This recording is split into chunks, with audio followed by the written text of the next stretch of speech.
네, 안녕하십니까. 한국공정거래조정원 가맹종합지원팀에서 근무하고 있는 송영석 주임입니다.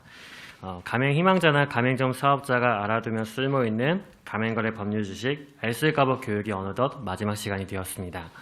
네, 마지막 교육도 함께해 주실 김동현 변호사님을 소개해 드리도록 하겠습니다. 안녕하세요. 안녕하세요. 안녕하세요. 한국공정거래조정원 가맹종합지원팀에서 근무하고 있는 김동현 변호사라고 합니다. 네, 저희가 알쓸가법 1탄을 시작으로 가맹점 사업자와 가맹 희망자 분들을 위한 교육을 시작했는데요. 1탄부터 4탄까지 교육을 통해서 가맹계약 상담 단계, 가맹계약 체결 단계, 그리고 가맹점 운영 단계씩 유의할 사항들을 살펴봤습니다. 이제 저희는 가맹계약 종료 단계에서 살펴볼 내용들을 다룰 텐데요. 변호사님, 가맹계약 종료 단계에서는 어떤 것들을 좀 살펴봐야 될까요? 네. 가맹계약 종료 단계에서는 크게 이제 계약갱신 그리고 이제 계약 해지로 나눠서 좀 살펴볼 필요가 있습니다. 먼저 계약갱신에 대해서 좀 알아보면요. 일반적으로 이제 가맹본부와 가맹점 사업자들은 일정 기간 이제 계약 기간을 정해놓고 그 계약 기간이 도과되어서 종료된 이후에 이제 수차례 또 갱신하는 방식으로 이제 계약 관계 유지를 하시는데요. 계약갱신과 관련해서 좀 첫 번째 퀴즈를 드려볼게요. 가맹점 사업자가 기존 가맹계약 종료를 앞두고 가맹본부에 갱신을 요구할 때 가맹본부가 이를 조건 없이 거절할 수 있을까요? 요즘은 전세 계약을 봐도 세입자가 갱신 요구할 때 임대인이 이를 쉽게 거절할 수 없는 상황인데요. 하물며 가맹 계약은 아무래도 가맹점 사업자분들의 그런 생존과 관련돼 있기 때문에 가맹본부가 이를 조건 없이 거절할 수는 없을 것 같습니다. 네, X가 정답 맞습니다. 가맹사업법 제13조 제1항을 보면 가맹점 사업자의 갱신 요구가 있을 때 가맹본부가 이제 가맹점 사업자가 가맹금 지급 의무를 지키지 않거나 아니면 다른 가맹점 사업자에게 통상적으로 적용되는 계약 조건, 영업 방침을 가맹점 사업자가 수락하지 않은 경우 같은 정당한 사유가 아니면 거절할 수 없도록 되어 있습니다.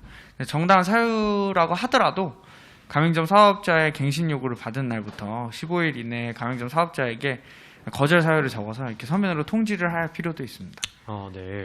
변호사님, 그러면 가맹점 사업자가 계약을 갱신 요구할 수 있는 기간이 혹시 따로 정해져 있을까요? 제가 생각해 봤는데 만약에 가맹계약 만료 하루 전에 이렇게 계약 갱신을 한다면 좀 곤란한 상황이 될 것 같아서 정하는 기간이 따로 정해져 있을 것 같습니다. 네, 맞습니다. 조금 전에 언급드린 그 조항에 보면은 가맹점 사업자는 가맹본부에 가맹계약 만료 전에 180일부터 90일 사이에 갱신을 요구할 수 있도록 되어 있습니다. 네. 예를 들면 제가 변호사님과 가맹계약을 체결하고 가맹계약 종료가 22년 12월 31일까지라고 하면 22년 7월 4일부터 22년 10월 2일까지 이 기간을 갱신 요구할 수 있는 기간이라고 봐야겠네요. 네, 맞습니다. 이제 갱신과 관련해서 좀 두 번째 퀴즈를 드려보면요. 가맹점 사업자는 조금 전에 이제 가맹계약 갱신과 관련해서 무한정으로 가맹본부에 가맹계약 갱신을 요구를 할 수 있을까요? 무한정이라기보다는 요구할 수 있는 기간이 따로 정해져 있을 것 같습니다. 정답입니다. 가맹사업법 제13조 제2항에 따라서 가맹점 사업자의 갱신 요구권은 최초 가맹계약 기간을 포함해서 전체 가맹계약 기간이 10년을 초과하지 않은 범위에서만 행사를 할 수 있도록 되어 있습니다. 네, 그렇군요. 근데 변호사님, 가맹점 사업자 분들 중에서는 이 갱신 요구권 10년을 이미 좀 도과한 분들이 있어서 이런 분들은 혹시나 좀 걱정을 하실 것 같습니다. 네, 그렇습니다. 근데 걱정을 좀 덜 수 있는 부분은 지난번 알쓸가법 2탄에서 가맹본부의 불공정 거래 행위 중에 부당한 거절과 관련한 부분이 있는데요. 그 중에 이제 부당한 계약갱신 거절이 있었죠. 그래서 10년이 초과한다고 하더라도 가맹본부가 이제 부당하게 계약갱신을 거절하는 것은 여전히 금지되고 있습니다. 네. 이전에 저희가 다뤄봤던 알쓸가법 2탄에서 이런 부당한 계약 해지 내용을 다루고 있으니 이와 관련된 내용은 이전 교육을 확인해 주시고요. 이제 계약 해지에 대한 내용을 살펴볼 텐데 변호사님, 아까 살펴본 계약갱신은 이제 새로운 계약을 기존 계약이 만료되고 새로운 계약을 체결하는 거라고 한다면 이번에 살펴볼 계약 해지는 계약 기간 도중에 좀 계약이 종료되는 그런 경우이겠네요.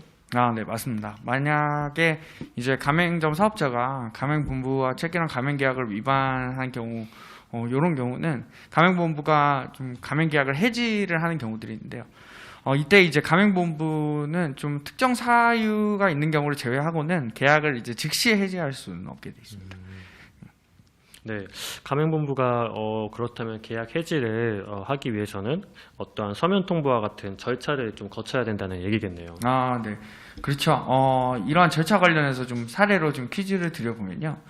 만약에 이제 제가 가맹본부고 주인님이 가맹점 사업자라고 보면은 이제 계약 기간 도중에 주인님이 가맹계약 사항을 위반해서 제가 계약을 해지하고 싶은 거예요. 근데 이제 바로 계약을 해지하지 않고 주인님에게 위반 사항 내역과 이를 시정해야 한다는 내용을 서면으로 통지를 했습니다. 일단.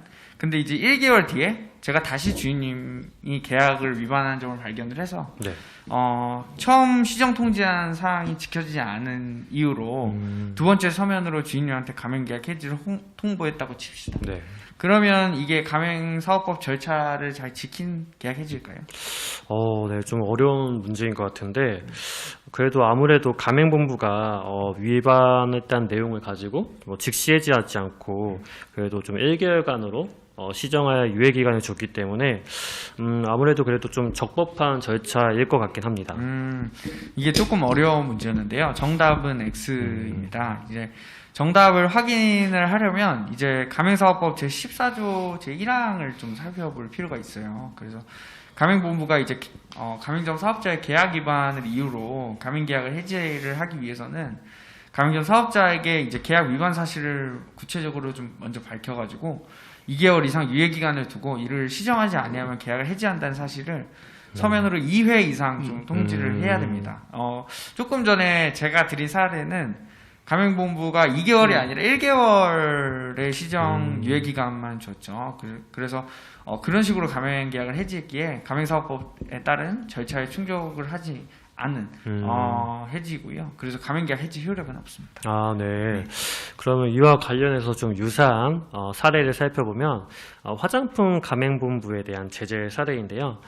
화면에서 보신 것처럼 화장품 가맹본부가 6월 15일과 7월 31일 두 차례에 걸쳐서 시정할 유예기간을 줬는데 저희가 아까 살펴본 것처럼 2개월 이상의 유예기간을 두지 않았고 심지어는 1차 통보에서 계약의 위반 사실을 구체적으로 밝혀야 되는데 이를 밝히지 아니하였으므로 적법한 해지 절차가 아니다라는 방식으로 좀 제재가 된 사례였네요. 네, 맞습니다. 그리고 그런데 가맹본부가 이제 가맹계약을 즉시에 좀 해지할 수 있는 예외적인 사유도 있기는 있어요. 그래서 대표적으로 보면 파산, 부도, 천재지변, 그리고 일신상 등의 이유로 가맹점 사업자가 가맹사업을 아예 운영을 할 수가 없을 때, 그렇거나 아니면 가맹점 사업자가 과징금, 과태료, 영업정지 처분 같은 것을 받아서 가맹본부 영성, 신용을 뚜렷하게 훼손해서 가맹사업에 중대한 장애를 초래한 경우나 아니면 가맹점 사업자가 정당한 사유 없이 연속해서 7일 이상 영업을 좀 중단하는 사유, 이런 사유들이 있겠습니다. 네, 가맹계약 해지와 관련된 앞선 내용들을 좀 잘 확인하셔서 만약에 이 강의를 듣고 계시는 가맹점 사업자분들이 계시면 부당한 가맹계약 해지를 당하지 않도록 잘 유의하실 필요가 있겠습니다. 네, 이제 알쓸가법 5탄 교육을 통해서 가맹계약 종료 단계를 저희가 살펴봤습니다. 오늘 교육을 포함해서 지난 교육들에서 살펴본 가맹점 사업자나 가맹 희망자분들이 알아둬야 할 불공정 피해들이 많이 있는 것 같은데요. 만약 교육에서 살펴본 이런 불공정 거래 피해로 불공정 거래 행위로 피해를 입으신 가맹점 사업자분들이 계시다면 저희 가맹종합지원센터를 통해서 상담을 받으실 수 있고 상담과 더불어 저희 공정거래 조정원에서 진행하는 분쟁조정 신청을 통해서 불공정 거래 피해를